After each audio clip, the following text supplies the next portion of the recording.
Hello everyone! Today I'm going to be comparing these two third-party controllers and seeing exactly which one's better, which one should you get, and specifically which one is really good for Smash. Maybe they're both good for Smash. I'm going to test that out today.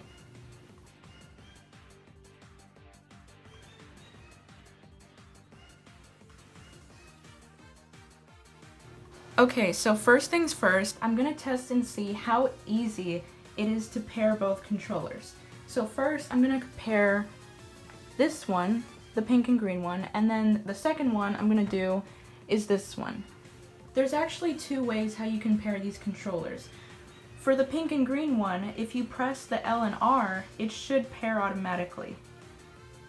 Like so. There's that one.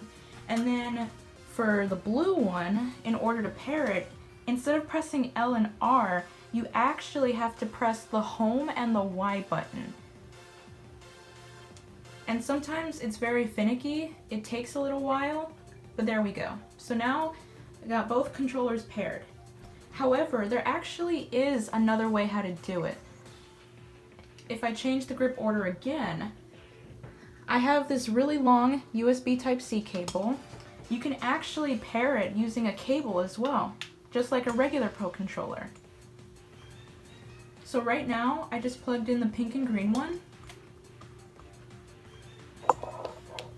And then I press the A button and it's connected with USB. And I'm gonna unplug it right now.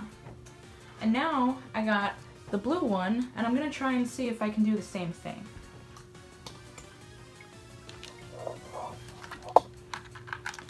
I just plugged in the blue one, and will it work? Yes, it does. It does work. That's good to know. So you can connect it with both cable and wireless. That's good to know. If I had to guess which one is easier, which one's harder, I definitely would say that the blue one is harder to connect just because it doesn't have a designated pairing button. And you also don't use the L and R, you have to use the home and the Y button, which is very weird, but it's third party, so it makes sense. Okay, so I have Super Smash Bros. Set up, and I basically set up the controller to where this controller is controlling Daisy, and this controller is controlling Peach. Okay, so let me see if I can compare. So I'm trying to move the sticks at exactly the same time.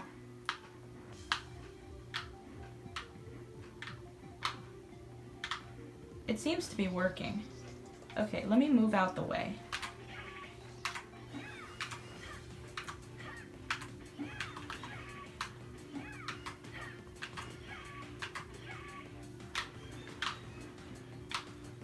They both seem to be working pretty well.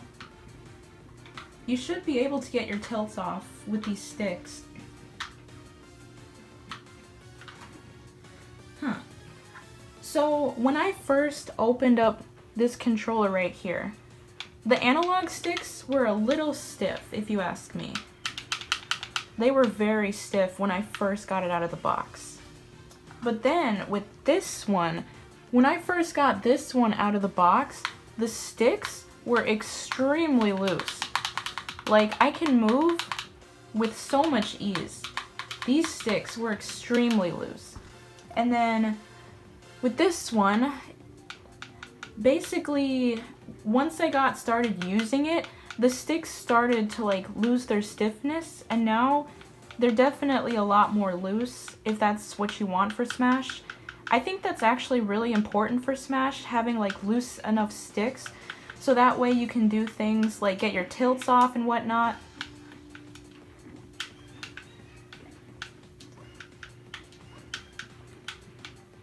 So yeah, I think the analog sticks for both could work. You just have to like get used to it for a while, and then things just get easier as time goes on.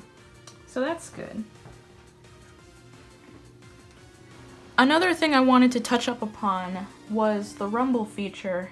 So both of these third-party controllers have rumble, but it differs depending on which controller. For example, this blue controller, if I change the rumble feature, This blue controller has very, like, what's the word? The rumble is, like, very noticeable. It is very strong. That's what I was trying to say. The rumble is so strong, it just makes your whole hands, like, vibrate. It has, like, a really low hum. And it's very strong. And now, for this controller, the rumble is nowhere near as strong. It honestly sounds like a tiny bee is like stuck inside of this controller. It's just a really high-pitched buzzing sound, honestly. But I do realize most people don't really care about rumble, especially in Smash. But I think that's just another thing to touch up upon real quick. Another cool point that I wanted to mention was that this is actually a turbo controller. Like, you see that little T button right there? The T stands for turbo. This controller, unfortunately, doesn't have turbo functionality. So right now I'm controlling with this controller, and I have Pokemon Sword and Shield booted up right now. So what I'm gonna do is I'm going to hotkey the A button to the turbo button, like so. So I press and hold down turbo, and then I press the A button, and I think I did it wrong. Turbo, and then A. There we go. So now I can press and hold down the A button, and it's digging automatically for me.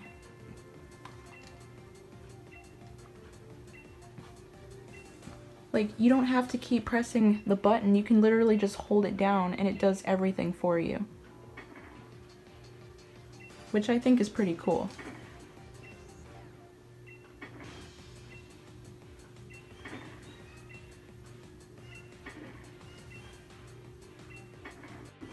So, all in all, if you just want a third-party controller that costs less than a Pro controller, it honestly doesn't matter which one you get, because they both do really well. But I also wanted to include Smash because I know that's a big game that a lot of people like. So right now, I'm playing a game called Short Hike. It's a very cute game, it's only $7 on the eShop. I highly recommend it. It's pretty short, hence the name Short Hike.